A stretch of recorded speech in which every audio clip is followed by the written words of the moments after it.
Every once in a while, we're lucky to witness the rising of an artist who's ready to defy the rules of a genre. Such is the case of Prince Paul, who decided to use his skills to tell a story of the community that surrounds him instead of building his personal ego.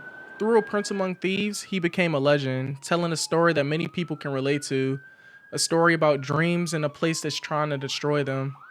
While this album has been forgotten by many, the ones who do remember it still call it things like the crown jewel of 90s hip hop or rock opera, and even a masterpiece. With 35 tracks split into 77 minutes, this album has everything a hip hop enthusiast could have ever wanted. Sure, the album has appearances by some of the biggest names of the time, but most importantly, this album is a storytelling masterpiece that should never be forgotten. Prince Among Thieves is like a movie, like Quentin Tarantino's Pulp Fiction to be specific. It starts at the end and works its way all the way to where everything began. The album starts with Tariq's dilemma, introducing us to a dying guy who received medical help. Later on, we come to know this guy as Tariq. All we care about at this moment is that Tariq has been shot, but more importantly, one of his friends was probably killed, all because of someone's betrayal. Starting from here, loyalty and friendship takes the lead as the main themes of Tariq's story. He cares about his people, even though he's chasing dreams. This story expands as we go into the second track, Pain. The title is pretty self-explanatory. This track explores the pain one can explore in the last moments of existence, and we get to experience that through the voice of True, the friend who was with Tariq in the first track. A buck and a scam, getting me, wetting me, crimson drench. Yeah, this track is full of hopelessness, but as it comes to an end, we get to the part that explains how it all started.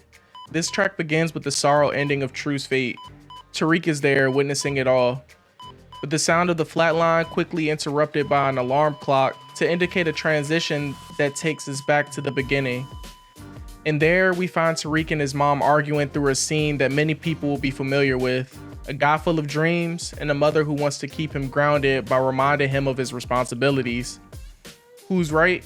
Who's wrong? It's hard to demonize the mother for trying to make her son be more responsible, especially since we already know his unlucky fate by now. But we also feel for Tariq, a guy full of dreams, just like many of us, someone who wants to be taken seriously. But not everything in this album is a tragedy. Right after How It All Started, we get Steady Slobbin, which is a parody of Ice Cube's Steady Mobbin', and it's all about trying to get a girl despite being a loser. Moreover, this track explores a day in the life of our protagonist. We get that he's broke, his mom puts a lot of pressure on him, and he ends up having mediocre sex. It's the right spot to take a break from all the heavy themes covered in other tracks, which goes to show Prince Paul's creativity at a whole new level. He can make you feel worried, happy, and excited within 10 minutes. From there, we continue with Tariq's quest for stardom. In just another day, we catch another one of his conversations with his mom about what's expected from him in life while he's working hard to get a demo produced before time's up.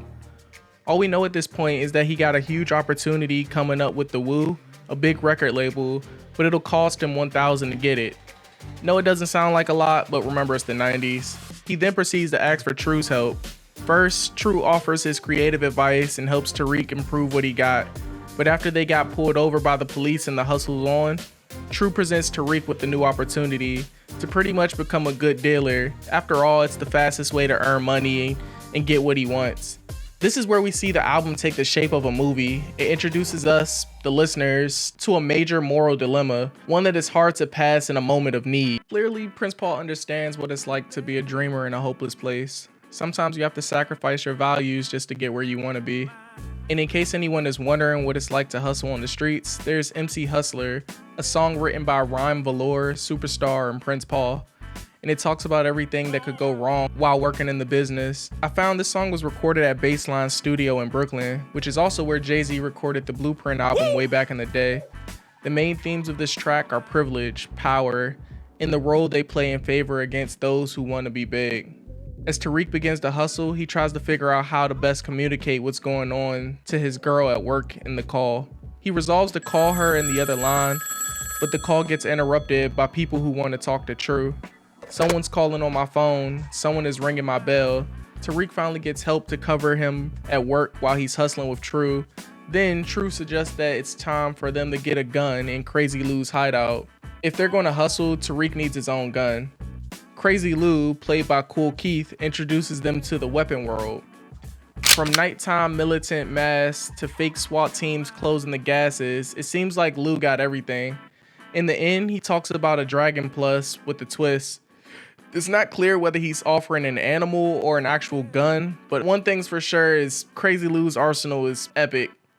After getting the gun, True takes Tariq to the big leads in My Big Chance, but based on the horror movie sound effects, we can tell Tariq is walking in the dark territory that calls for him to be cautious.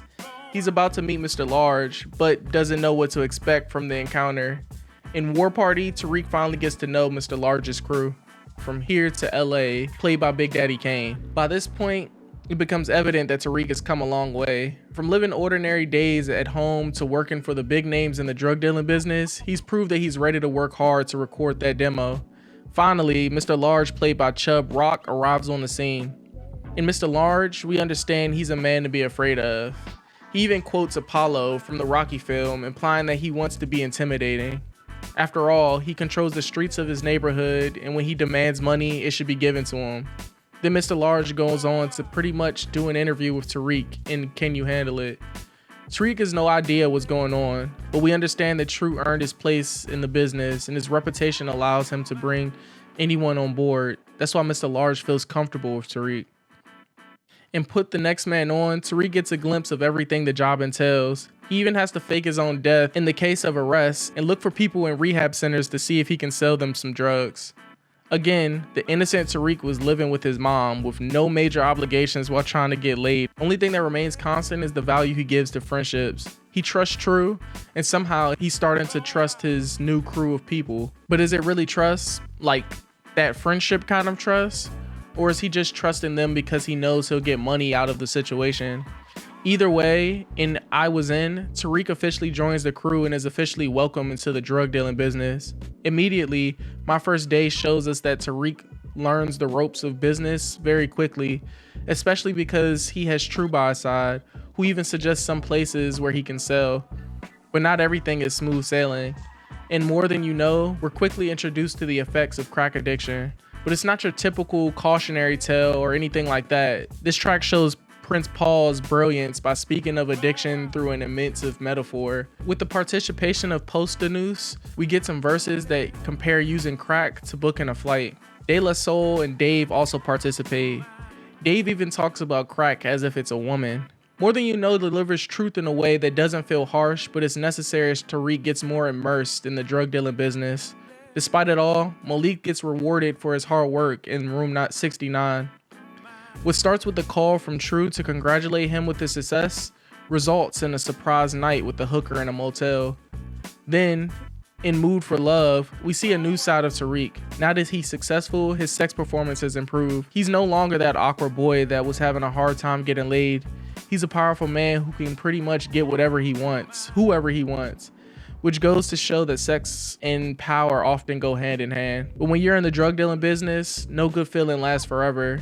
In the bus, the police burst through the door of room 69 just when Tariq and his new girls were reaching their climax. A woman tries to immediately distance herself from Tariq, but they both get arrested after they find drugs with them. And if a corrupt cop could rhyme, he would sound like Everlast in The Men in the Blue.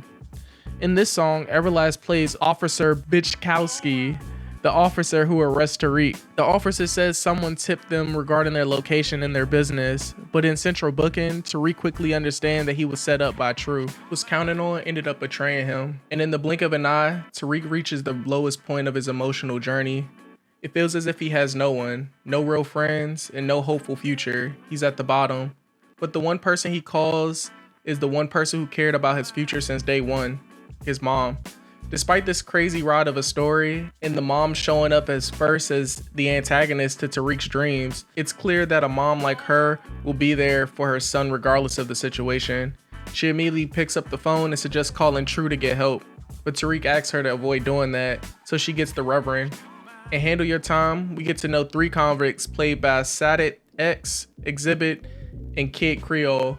They pretty much talk about the reality beyond bars, and it's that people can still do business, When they have nothing else to lose, they can risk it all. Tariq just sits and listens to these guys. Although he already knows that someone is coming to visit, it's the Rev, who says, "You're such a good young man. How could you let the devil's way manipulate you?" The truth is, most people who end up in this type of business start off as good and literally get dragged by dark influences they did not foresee coming. The sermon is a short monologue by the Reverend, a quick word of wisdom before letting Tariq out in the showdown. Tariq is excited to get back on track and calls Wu to see if he can get an extension to turn in his demo. To his surprise, Tariq finds out True already got that deal with the Wu. True indeed was the one who set up Tariq at the motel and is now stealing his chance of having a record deal. Angry, Tariq goes looking for True and threatens to end his life right there with the gun. But in a moment of distraction, True pulls out his own gun, ending this track on what appears to be the ultimate showdown. One thing becomes clear, and it's that Tariq was indeed talented. It was just that he didn't have the right opportunities. True gave him opportunities, but Tariq ended up being more talented than his mentor. You got shot and everything beginning must have an ending, finally offer an explanation of the first track. These two friends were not really friends after all. The bullet came from each other, not from a third person like most of us thought at the beginning. In the end, True survives because he was wearing a bulletproof vest, but Tariq, our protagonist, takes his own life. A week after these terrible events in the new joint, a new song is quickly becoming popular on the radio, and that is A Prince Among Thieves, the song that True stole from Tariq. Betrayal, friendship, and honor. This album covers it all. It's inspiring in a raw and honest way. It's a masterclass on storytelling and the harsh reality of what it has taken for some people to get to where they are today. And if you have any more old school hip hop albums that you want me to break down, put it in the comment section down below. Regardless, thanks for watching. Peace.